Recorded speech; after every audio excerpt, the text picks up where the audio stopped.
राधे राधे, हरे कृष्णा। इस बार परमा हरिवल्लभा एकादशी कब आएगी? तो देखो, पुरुषोत्तम मास में दूसरी एकादशी है परमा एकादशी, जिसको हरिवल्लभा एकादशी कहते हैं। ये पुरुषोत्तम मास की कृष्ण पक्ष की एकादशी को परमा एकादशी अथवा हरिवल्लभा एकादशी के नाम से जानते हैं लोग।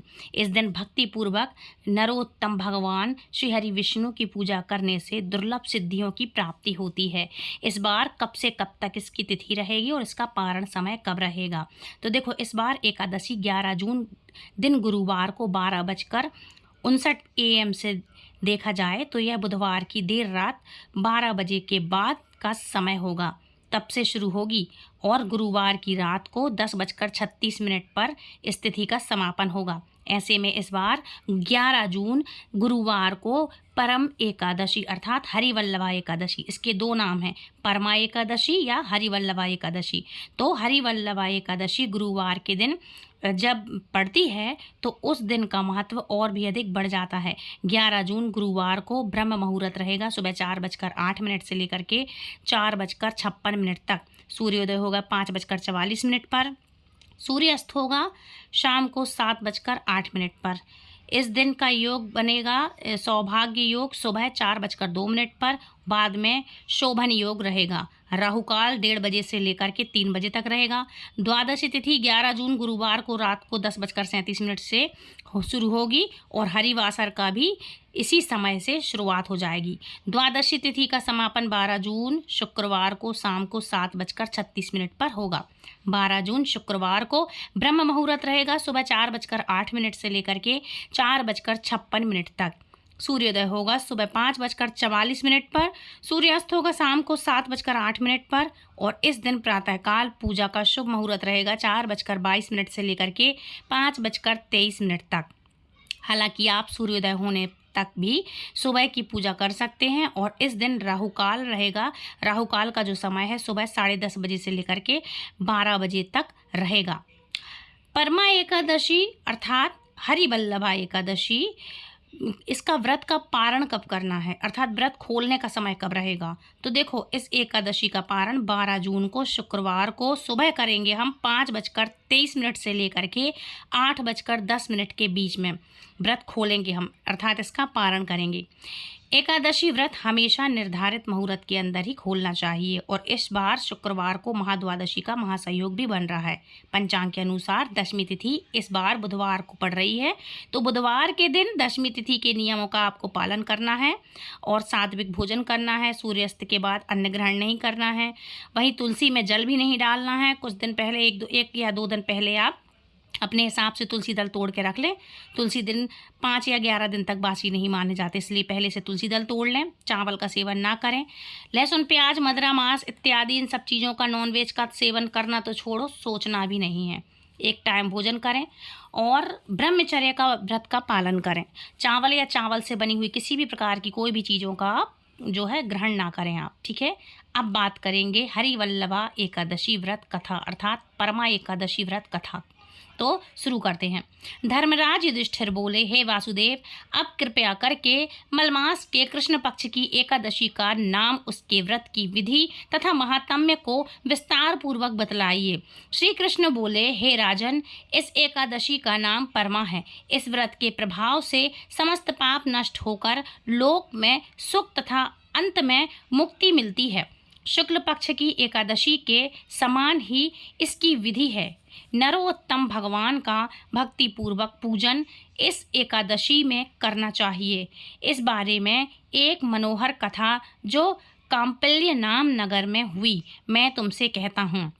प्राचीन काल में कांपल्य नामक रमणीय नगर में सुमेधा नाम का एक अनन्य अत्यंत धर्मात्मा ब्राह्मण रहता था। उसकी स्त्री भी अत्यंत पतिव्रता थी, परंतु दुर्भाग्यवश वे अत्यंत दरिद्र थे। अनेक मनुष्यों से भिक्षा मांगने पर भी उनको भिक्षा नहीं मिलती थी। इस कारण भली प्रकार भोजन, वस्त्र और रहने को स्थान तक नहीं था।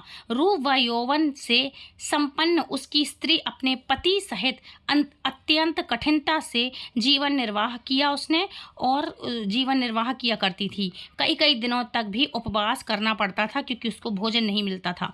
परंतु उसकी पतिव्रता स्त्री स्वयं भूखी रहकर भी अतिथि सत्कार अवश्य करती और अपने मुख पर कभी भी मलिनता तक नहीं आने देती। साथ ही अपने पति से कभी किसी वस्तु की याचना तक नहीं करती। भूख और गरीबी के कारण उसका शरीर दिन प्रतिदिन दुर्बल होता जा रहा था। अपनी स्त्री के दुर्बल शरीर एवं घर में अन्न का अभाव ना देखकर सुमेधा ब्राह्मण एक दिन अपनी स्त्री से कहने लगा, हे प्रिय, यदि मैं किसी श्रेष्ठ मनुष्य से धन मांगता हूँ तो मुझको कोई दुख कुछ देता ही नहीं। मैं क्या करूँ, कहाँ जाऊं? बिना धन के घर के कार्य सिद्ध नहीं होते। अतः मुझको विदेश जाने की आज्ञा दो, जिससे मैं कुछ धन प्राप्त कर सकूं। मुझे कुछ प्रयत्न तो करना ही चाहिए, क्योंकि बिना उद्यम के कार्य की सिद्धि नहीं होती। हताश पति के दुख भरे वचन सुनकर ब्राह्मणी विनीत भाव से बोली, है स्वामी, यद्यपि मैं आपको कोई विद्वान पंडित नहीं, फिर भी आपकी आज्ञा से कुछ कहना चाहती हूँ। पूर्व जन्म में जो मनुष्य विद्या, धन और भूमि दान करते हैं उन्हें ही इस जन्म में विद्या, धन और भूमि मिलती है। यदि कोई पूर्व जन्म में दान नहीं करता तो भगवान उसे केवल अन्न ही देते हैं। मैं आपका वियोग नहीं सह सकती। पति रहित स्त्री की संसार में माता, पिता, भ्राता और ससुर तथा संबंधी आदि सभी निंदा करते हैं, इसलिए आपको यहीं पर रहना चाहिए। अपनी स्त्री के ऐसे वचन सुनकर वह ब्राह्मण परदेश नहीं गया और कांपल्य नगर में ही दिन काटने लगा। कुछ समय के पश्चात कौंडिन्य मुनि कांपल्य नगरी में पधारे। उनको आते देखकर सुमेधा और उनकी पत्नी ने ऋषि कौंडिन्य को प्रणाम किया और कहा, हम आज धन्य हैं हुए। आज हमारा जीवन आपके दर्शन मात्र से ही सफल हुआ। तथा उनको अपने घर लाकर आसन पर भोजन दिया। भोजन के पश्चात उस पतिव्रता स्त्री ने मुनि से पूछा, हे मुनि, आप मुझे दरिद्रता का नाश करने का उपाय बतलाइए। मैंने अपने पति को परदेश में धन कमाने जाने से रोका है। मेरे भाग्य से आप आ गए हैं और मुझे पूर्ण विश्वास है कि अब हमारी दरिद्रता दूर हो जाएगी। आप हमें दरिद्रता मिटाने वाले किसी व्रत के बारे में बतलाइए। कौंडिल्य मुनि को ब्राह्मण दंपत्ति पर दया आ गई और वह बोले, हे देवी, मलमास के कृष्ण पक्ष की परमा एकादशी के व्रत से समस्त पाप, दुख और दरिद्रता आदि नष्ट हो जाते हैं। जो मनुष्य इसका व्रत करता है वह धनवान हो जाता है। इस व्रत में नृत्य, गायन और भजन कीर्तन सहित रात्रि जागरण करना चाहिए।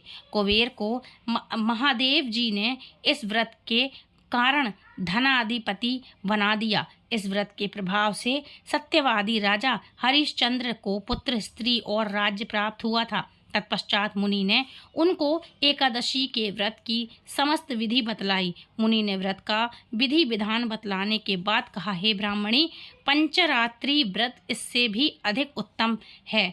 परमा एकादशी के दिन प्रातःकाल नित्य कर्म से निवृत्त होकर विधि पूर्वक पंचरात्रि व्रत आरंभ किया जाता है। जो मनुष्य 5 दिन तक निर्जल व्रत करते हैं वे अपने माता पिता और स्त्री सहित स्वर्ग लोक को जाते हैं। जो 5 दिन तक संध्या को केवल एक समय भोजन करते हैं वे स्वर्ग को जाते हैं। जो मनुष्य स्नान करके 5 दिन ब्राह्मणों को भोजन कराते हैं उन्हें समस्त संसार को भोजन कराने का फल मिलता है। इस व्रत में जो घोड़े का दान करता है उन्हें 3 लोक दान करने का फल मिलता है।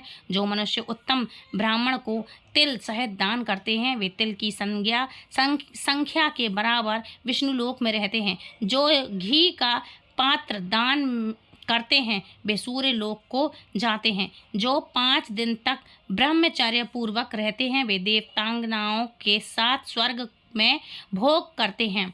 हे पवित्रे, तुम अपने पति के साथ इस व्रत को करो। इससे तुम्हें पर्याप्त धन और सिद्धि प्राप्त होगी और अंत में पति सहित स्वर्ग को जाओगी। कौंडिल्य मुनि के कहे अनुसार ब्राह्मण दंपत्ति ने 5 दिन परमा एकादशी का व्रत किया और व्रत समाप्त होने पर उसने देखा कि एक राजकुमार अपने सेवकों सहित उनके सामने खड़े हैं। राजकुमार ने ब्रह्मा की प्रेरणा से एक सुंदर नवीन मकान जो कि सब वस्तुओं से सजा हुआ था रहने के लिए उन्हें दिया। साथ ही राजकुमार आजीविका के लिए 1 ग्राम देकर अपने महल को चले गए। वे दोनों इस व्रत के प्रभाव से अपनी संतानों सहित अनंत सुख भोग करके अंत में स्वर्गलोक को प्राप्त हुए। जो मनुष्य परमा एकादशी का व्रत करता है उसे समस्त तीर्थों के दान आदि का फल मिलता है। जिस प्रकार संसार में 2 पैरों वाले बालों में ब्राह्मण, 4 पैरों वालों में गौ देवताओं 4 पैरों वालों में गौ देवताओं में इंद्रराज श्रेष्ठ है, उसी प्रकार महीनों में अधिक मास अर्थात लौन मास उत्तम है, अर्थात जिसको ये पुरुषोत्तम मास कहते हैं, ये उत्तम है। इस महीने में पंचरात्रि व्रत अत्यंत मुख्य पुण्य देने वाला है। इस महीने में पद्मिनी और परमा दोनों ही एकादशी श्रेष्ठ हैं। उनके व्रत से समस्त पाप क्षीण हो जाते हैं और दुर्बल मनुष्य को भी कम से कम 1 व्रत अवश्य करना चाहिए। जो मनुष्य अधिक मास स्नान तथा एकादशी को व्रत नहीं करते उन्हें आत्मघात का पाप लगता है। यह मनुष्य योनि बड़े पुण्यों से मिलती है, इसलिए मनुष्य को सभी एकादशियों के व्रत अवश्य करने चाहिए। इस संवाद का उपसंहार करते हुए भगवान श्री कृष्ण ने कहा, हे धर्मराज युधिष्ठिर, जो आपने मुझसे पूछा था सो मैंने आपको बतला दिया। अब आप इसका व्रत भक्ति पूर्वक कीजिए। जो मनुष्य अधिक मास अर्थात लौन मास की एकादशी तथा शिवरात्रि का व्रत करते हैं वे स्वर्ग में इंद्र के समान भोगों को भोगते हुए तीनों लोकों में वंदनीय होकर विष्णु लोक को प्राप्त होते हैं। बोलो एकादशी मैया की जय। इति श्री भगवान की कथा समाप्त हुई। आशा करती हूँ ये वीडियो आपको पसंद आई होगी। वीडियो पसंद आए तो प्लीज़ लाइक शेयर कमेंट करें। चैनल पर पहली बार आए हैं तो सब्सक्राइब करें। ये एकादशी की कथा दूसरों को भी शेयर करें ताकि दूसरे लोग भी सुन सकें, बेनिफिट उठा सकें। तो मिलती हूँ नेक्स्ट वीडियो में, तब तक के लिए राधे राधे, हरे कृष्णा। और आप सभी को परमा एकादशी व्रत की हार्दिक हार्दिक शुभकामनाएं। राधे राधे।